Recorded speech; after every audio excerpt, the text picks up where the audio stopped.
ময়মনসিংহের ত্রিশালে জাতীয় কবি কাজী নজরুল ইসলাম বিশ্ববিদ্যালয়ে সেশন জট নিয়ে বাড়ছে শিক্ষার্থীদের উদ্বেগ। নির্ধারিত সময়ের চেয়ে দেরিতে শেষ হচ্ছে একাডেমিক কার্যক্রম, ফলে শিক্ষার্থীরা পড়ছেন অনিশ্চয়তায়। বিস্তারিত জানাচ্ছেন আমাদের প্রতিনিধি কামরুল হাসান তুষার। 2006 সালে প্রতিষ্ঠিত জাতীয় কবি কাজী নজরুল ইসলাম বিশ্ববিদ্যালয় বর্তমানে 6টি অনুষদের অধীনে 25টি বিভাগ নিয়ে শিক্ষা কার্যক্রম পরিচালনা করছে। প্রায় 9,000 শিক্ষার্থীদের এই বিশ্ববিদ্যালয়ে দীর্ঘদিনের সেশন জটে ব্যাহত হচ্ছে স্বাভাবিক একাডেমিক কার্যক্রম। শিক্ষার্থীদের অভিযোগ, নিয়মিত ক্লাস ও পরীক্ষা না হওয়ায় নির্ধারিত সময়ের চেয়ে দেরিতে শেষ হচ্ছে শিক্ষা জীবন। ফলে চাকরি ও উচ্চশিক্ষার প্রতিযোগিতায় পিছিয়ে পড়ছেন অনেকেই। সেশন জটের কারণে শিক্ষার্থীদের বাড়ছে হতাশা ও অনিশ্চয়তা। বিশ্ববিদ্যালয় পর্যায়ে সেশন জাম বা সেশন জট আমরা যেভাবেই বলি না কেন, এটি একটি মারাত্মক ধরনের সমস্যা হিসেবে দীর্ঘদিন থেকে পরিগণিত, এটা আমরা অবজার্ভ করছি।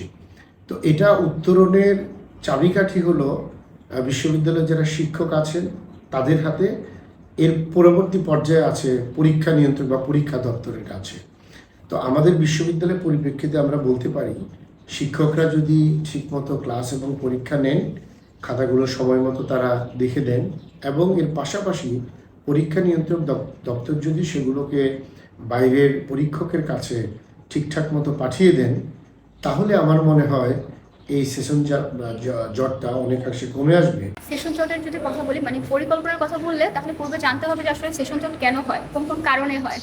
সেশন জট আসলে বিভিন্ন কারণ হয়, যেমন যখন অনেক ধরনের হলো যে ধর্মঘট হয়, তারপর শিক্ষার্থীদের মধ্যে সংঘর্ষ হয়, তারপর হলো যে পর্যাপ্ত হলো যে সিট না থাকার কারণে হলো যে সেশন জট হয়। আমাদের কোর্স মনে করেন যে 5টা কোর্স আছে, কিন্তু সেই মানে পর্যাপ্ত হলো যে শিক্ষকের যদি ঘাটতি থাকে, পর্যাপ্ত শিক্ষক যদি না থাকে, তখন সেশন জট হয়। বিভিন্ন হলো যে প্রাকৃতিক দুর্যোগের কারণে হলো যে সেশন জট হয়। তারপর হলো যে খাতার মানে সঠিক মূল্যায়ন যদি সঠিক সময়ে না হয়, পরীক্ষা যদি সঠিক সময় না নেওয়া হয়, এইসব কারণে আসলে সেশন জট হয়ে থাকে।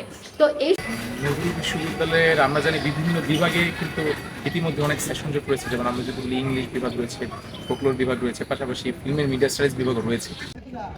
আসলে সেশন জট নিয়ে আমাদের বিভাগ থেকে আমি একটু বেশি ভালো করে বলতে পারবো। আমাদের বিভাগটা হচ্ছে আমাদের বিশ্ববিদ্যালয় ইংরেজি ভাষা ও সাহিত্য বিভাগ, এবং আমাদের ব্যাচের মোটামুটি, আমাদের ব্যাচ না শুধু, আমাদের সিনিয়র জুনিয়র ওদের যে ওদের সমান যে ব্যাচগুলো আছে, ওদের সবাই আসলে জানে যে যখন জিজ্ঞেস করে যে তোমাদের সেমিস্টার কোনটা, তখন আমার কম্প্যারিজন করলে দেখা যায় যে আমরা আসলে ঠিক কতটা পিছিয়েছি। আমি যেমন হচ্ছে 16তম আবর্ত, এবং এখন শিক্ষার্থী যখন বিশ্ববিদ্যালয়ে ভর্তি হয়, তখন সাধারণত সে শিক্ষার্থী এবং তার পরিবার তার শিক্ষা জীবনের একটা হিসেব করে থাকে।